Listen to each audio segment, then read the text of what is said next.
കുമാരി കുമാരി അറിഞ്ഞില്ലേ ഗജേന്ദ്രകുമാറിന്റെ വിശേഷങ്ങൾ? എന്താ? പാഞ്ഞു പോകുന്ന കുതിരപ്പുറത്ത് തൂങ്ങിക്കിടന്ന് എന്തൊക്കെയോ അഭ്യാസങ്ങൾ കാണിച്ചത്രേ. പലരും കോരിത്തെരിച്ചെന്നാ പറയുന്നത്. ഇവിടെ ഇരുന്നാ കുമാരി എന്താ പടവും വരച്ചോണ്ട് നിൽക്കുന്നത്?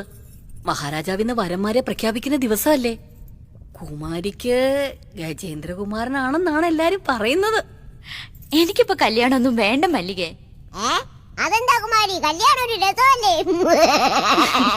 അത്രയും കുറച്ച് ചുമന്നാ മതിയല്ലോ ഓർത്താ. ഞങ്ങൾ ആണുങ്ങൾക്കിട്ടൊരു വെപ്പായി പോയല്ലോ. മിണ്ടായി കുമാരി, അവിടെ അച്ഛൻ തിരുമനസും അമ്മറാണിയൊക്കെ തിരക്കുന്നു. കുമാരി വേഗം ഒന്ന് ഒരുങ്ങിക്കേ. എന്തോന്ന്? അല്ല, രാജകുമാരി ഒരുക്കാൻ കയറട്ടെ.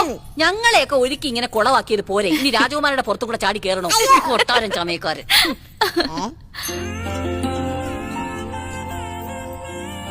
ഇതാരുടെ ചിത്രമാ കുമാരി? രാധാകൃഷ്ണന്റെ. ചുമ്മാ ഇരിക്കും അവിടെ മരത്തലയാ. അതെ, കൃഷ്ണന് പൊക്കം കൊടുത്തപ്പോ കാണാൻ നല്ല ചന്തമുണ്ട്. പൊക്കം കൊടുത്തതല്ല, നമ്മുടെ ദൈവങ്ങൾക്കൊക്കെ നല്ല പൊക്കം ഉണ്ടെന്ന് പുരാണങ്ങൾ പറഞ്ഞിട്ടുണ്ടല്ലോ. അമ്പലത്തിലെ ചുവർ ചിത്രം കണ്ടിട്ടില്ലേ? ദൈവങ്ങൾക്കും പിശാചുക്കൾക്കും പൊക്കമുണ്ടായിരിക്കും, പക്ഷെ യഥാർത്ഥ പുരുഷ സൗന്ദര്യം പൊക്കമില്ലായ്മയാണ്.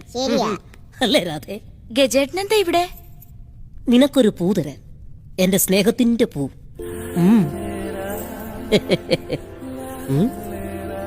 ഇത് നമ്മുടെ കൃഷ്ണനല്ലേ? ഞാൻ അറിയുന്ന പുരാണത്തിലെ കൃഷ്ണന് എന്റെ തോളറ്റം വരെ പൊക്കം ഉണ്ടായിരുന്നുള്ളൂ. കുട്ടിക്കാലത്ത് കൃഷ്ണൻ അത്രയുണ്ടോ? രാധേ, നീ എന്നെ വരയ്ക്കൂ, ഞാനല്ലേ നിന്റെ കൃഷ്ണൻ. ആ കൈ കൊണ്ട് എന്നെ ഒന്ന് വരയ്ക്കൂ. നിന്നെ മംഗലം കഴിക്കാൻ പോകുന്ന പുരുഷനല്ലേ ഞാൻ? കഴിച്ചില്ലല്ലോ.